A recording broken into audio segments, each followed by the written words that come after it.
Hi, good morning, everybody. Today I'm back with you with a poem, lines written in early spring.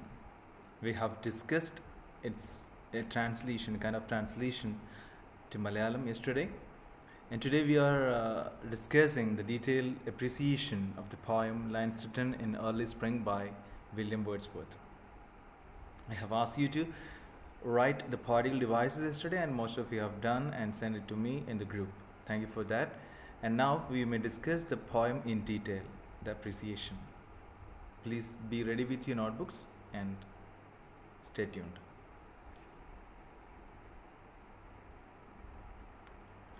This composition, Lines Written in Early Spring by William Wordsworth, is in a form of ballad and consists of 6 quatrains. What is quatrain? Quatrains we have discussed earlier in the class, I think. I remember. Hope you too. That the stanza consisting of 4 lines is a quatrain. And this poem has 6 quatrains. That means 6 stanzas having 4 lines each. And this poem is in a form of ballad. We might have discussed what ballad is. Ballad is a poem or a song, narrates a story in short stanzas. In Malayalam too, we have ballads. You might have heard about the Vadakan particle in Malayalam. Have you heard about Tacholi, Udayanan, Unniyacha, and so from the Vadakan particle? Shall I sing a song? One of the Vadakan part which was very famous. Shall I or you will? This is a Malayalam ballad like Vadakan particle. Vadakan particle, it says about the stories of the people like Unniyacha, Tacholi, Odayanan, and so. You might have heard it in or watched in movies. There's a famous ballad in Malayalam like Vadakan particle. Puthooram വീട്ടിൽ പിറന്നോരെല്ലാം പൂപോലഴകുള്ളോരായിരുന്നു ആണുങ്ങളായി വളർന്നോരെല്ലാം അംഗം ജയിച്ചവരായിരുന്നു. Such songs are called ballads that says about a story of someone and in short lines, short stanzas. And this poem, Lines Written in Early Spring, is also a ballad. This poem was included in the preface to lyrical ballads. Yesterday I have told this poet, William Wordsworth, is from the Romantic age and he has published lyrical ballads with Coleridge. In this poem, Wordsworth expresses his appreciation of beautiful nature and his concerns regarding the path the humanity is leaning towards.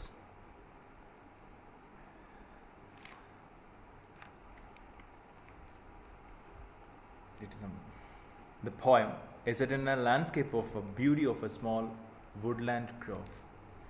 That the story or the poem is happening, or the poet is in the woodland grove that we have discussed yesterday. The Wordsworth was inspired into writing this poem when he was walking near Alfred. Alfred is a small town or a village in England.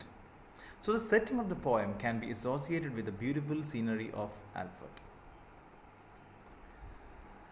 Now let us discuss the poem in detail, stanza wise. We have already told the poem consists of 6 quatrains.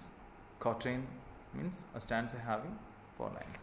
The first quatrain, you may read these lines.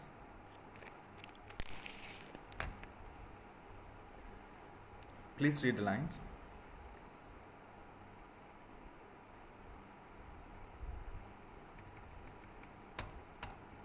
I heard 1,000 blended notes while in a grove I sate, reclined, in that sweet mood when pleasant thoughts bring sad thoughts to the mind. Wordsworth wrote this poem while he went for a walk in a spot near the village of Alfred.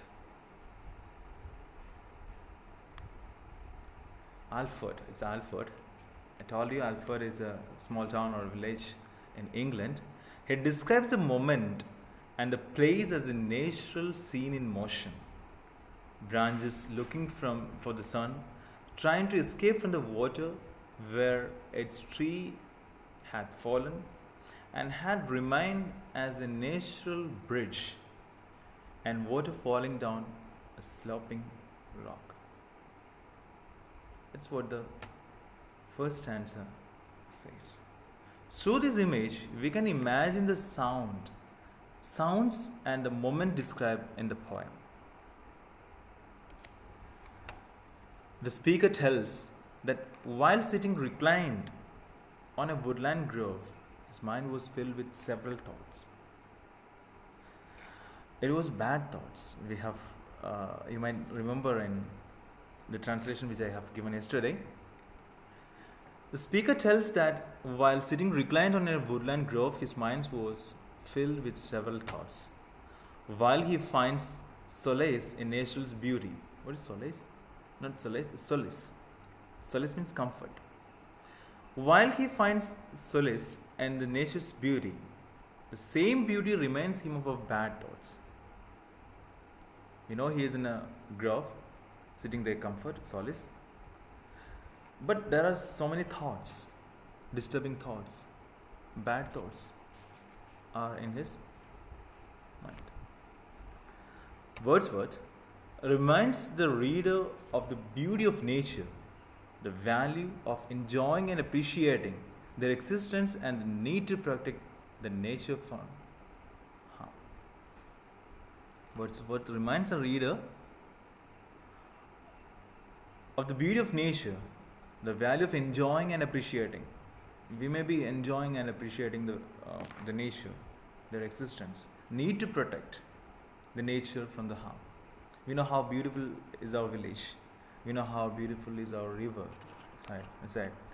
We are supposed to protect them from the harm. It's a mental state provoked by his thoughts that interests him. It's a mental state. He is in a mental state of being provoked by his thoughts that interest him. The reader enters two parallel imaginative worlds. While reading the first stanza, the reader enters into two parallel imaginative worlds. One is mimetic. Mimetic means relates or constitutes. It's clear. It's vivid. But the other is indistinct. Just opposite. It's not clear. So it's a state of confused. While reading this first stanza, the reader enters to two parallel imaginative worlds. One is clear and one is not. The poet generalizes fearlessly. Pleasant thoughts invite sad thoughts. That's what entirely the first stanza says. First quatrain says. Now we may move to the second quatrain. You may read.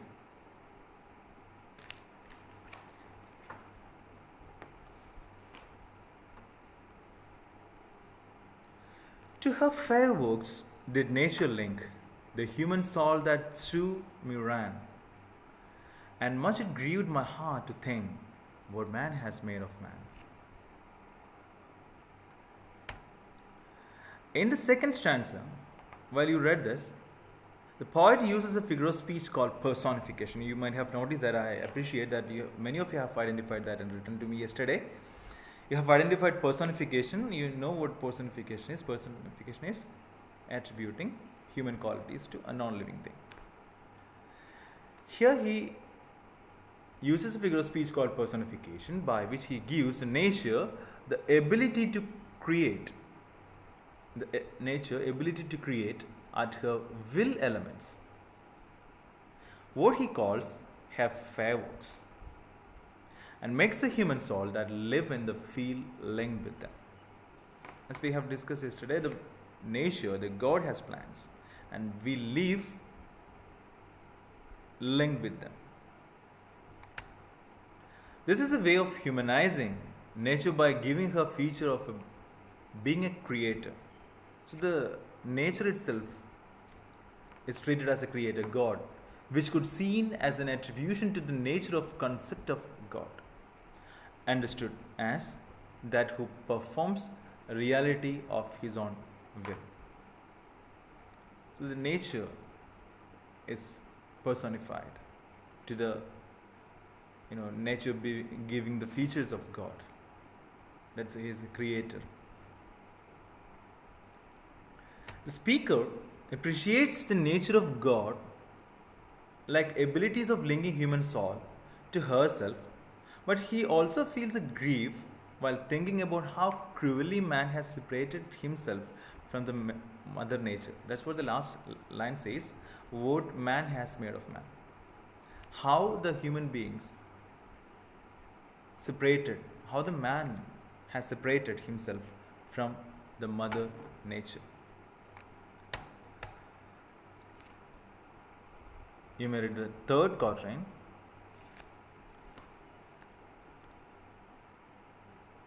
You may read that. Through primrose tufts in that green bough, the periwinkle trailed its red, and my fate that every flower enjoys ere it breathes. In this third quatrain, he observes nature at its peak in all its splendor, beauty. You may be familiar with the word splendor. Splendor means magnificent, extremely beauty. So it's at the peak, the nature at its extreme beauty.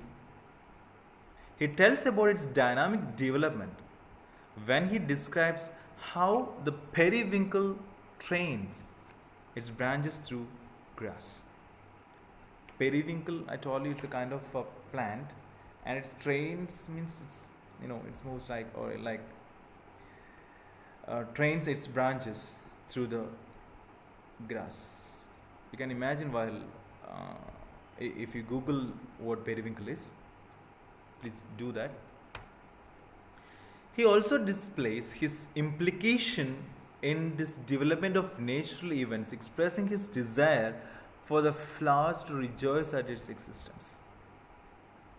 He also displays his implication in this development of natural events, expressing his desire for the flower to rejoice at their existence.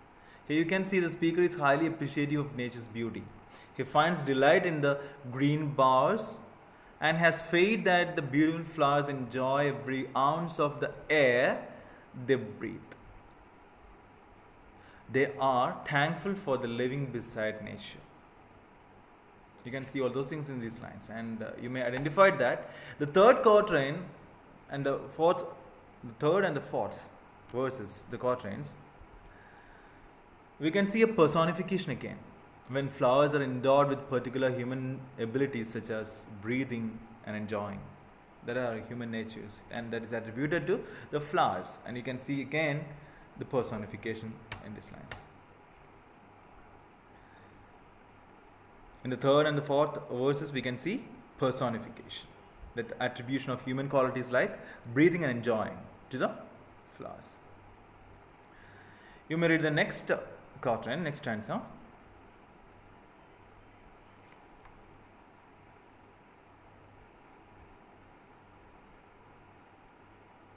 The birds around me hopped and played, their thoughts I cannot measure. But the least motion which they made, it seemed a thrill of pleasure. He continues, observe the nature, and describes the birds playing. The last answer was about the flowers and the nature and the grove where he was sitting, and now it's about the birds playing and hopping around him. He says he cannot measure their thoughts. He says he cannot identify or measure what their thoughts are. But the nature, this again shows a Wordsworth gives human attributes to the elements of nature being the action of thinking and making elaborate thoughts a part of human condition. But it shows too how through his only observation he cannot reach knowledge of their thinking. And although by his observation he supposes his last movement was one expressing pleasure. The speaker observes the birds which sing and hop around him. He is in awe of these creatures. He is thankful. He is in a mixed feeling of being wonderful about these birds.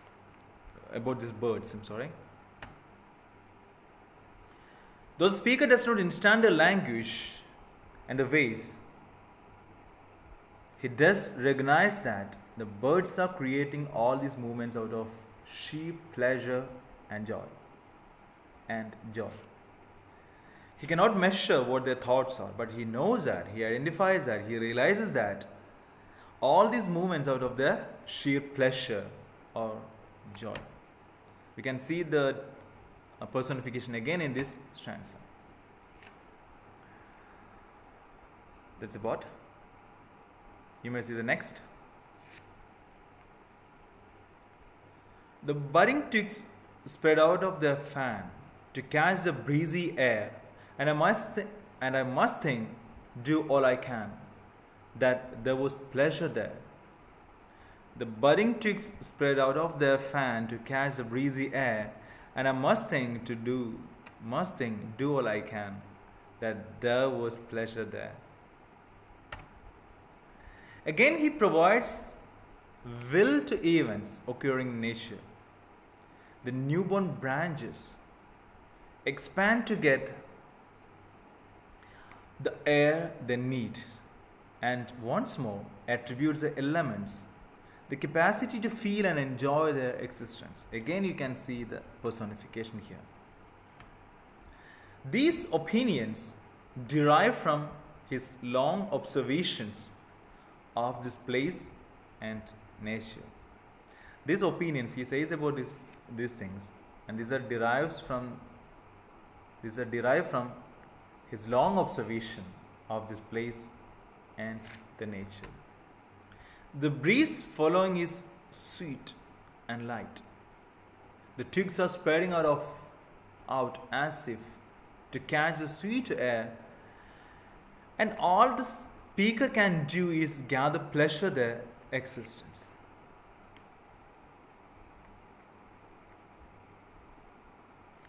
And you may see the next stanza. If this belief from heaven be sent, if such a nature by nature's holy plan, have I not reason to lament what man has made of man? If this belief from heaven be sent, if such be nature's holy plan, have I not reason to lament what man has made of man? He wonders if the will and ability to enjoy the simple development of life by every natural element which he observes are sent from heaven. And next he considers whether it may be as well as a holy plan of nature. Hope you understand that we have discussed all those things happening around the world are the plans of nature or maybe the God. So all this, if it is a holy plan, he gives again, as in the second stanza, godly attributes to nature as a creator of life and death, as a force compelling the world. He gives again, as seen in the second stanza, the godly attributes, the characters that we may assume that of God, is attributed to nature as a creator of life and death, a force that compelling the world. She is able to plan and moreover to develop a holy plan. She is the nature, is able to plan, and it should be a holy plan. If this holy plan is created deliberately with its harmony and beauty, if this holy plan is created deliberately with the harmony and beauty, the humankind with their wars and their unnatural activities have moved away from what still can be glimpsed in natural events. And it is because of he regrets what man has made of man. This line says what we are doing to our nature. The nature has plans for the life, and how the nature is beautiful, how beautiful is nature. We can see what the God has made for us around the world. But what we have done to the nature, what we are doing to ourselves. The speaker questions that if this is heaven and this is a holy plan of nature, then what has man made of man, himself and his kind, by separating from such joy? There are such beautiful things like the river, the grove, and so things for us, but we are being separated from that. We are destroying them. We are destroying that happiness. We are destroying that joy. And that's what the concerns are being discussed in the poem, lines written in early spring. Now we may discuss the poetic devices of the poem in this poem. First one, alliteration. You may be aware what alliteration is. What is alliteration? We have given a lot of examples like sing a song of sixpence, like the consonant sounds are being repeated in the consecutive words of a line of a poem. Can you identify an alliteration in this poem? Please pause the video and try to find it. If you found, you may continue. Alliteration. What man has made of man, and it's my faith that every flower, is an example of alliteration. You may find hyperbole. Again, you can pause the video and find what hyperbole is. Hyperbole is an exaggeration, you know. Can you identify hyperbole? The very first answer. 1,000 blended notes. 1,000 blended notes. You know, it is about the sounds in nature. And we are not sure whether there are 1,000 sounds or not, but it's an exaggeration, it's a hyperbole. And the next is personification. We have discussed. You know what personification is? You may pause and write, or I know you have already written, you may cross check with that.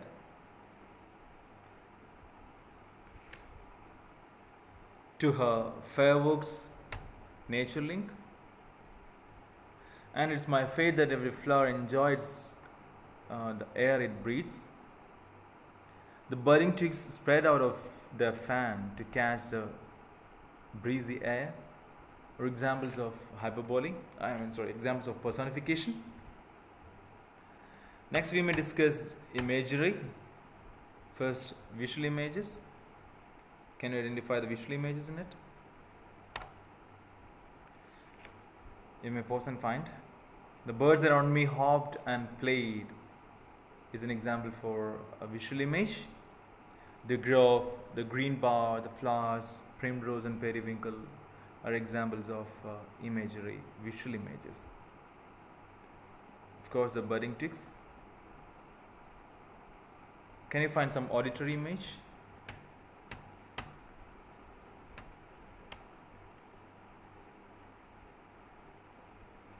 Yeah, sure. I heard 1,000 blended notes is an example for auditory images. And that's the end of the explanation of the poem in English. That's appreciation too. Now you may go to the text and find the question answers. Questions are there. You may find the answers for that and write in a book where you're writing. You may show your parents, that's enough, or you can send it to me in the group, maybe tomorrow. And don't forget to study this appreciation, write this appreciation and study it. I know it's vacation, but we don't have enough time to go to our SSLC examination. So be ready with that. Thank you for joining me. Have a nice day. Bye.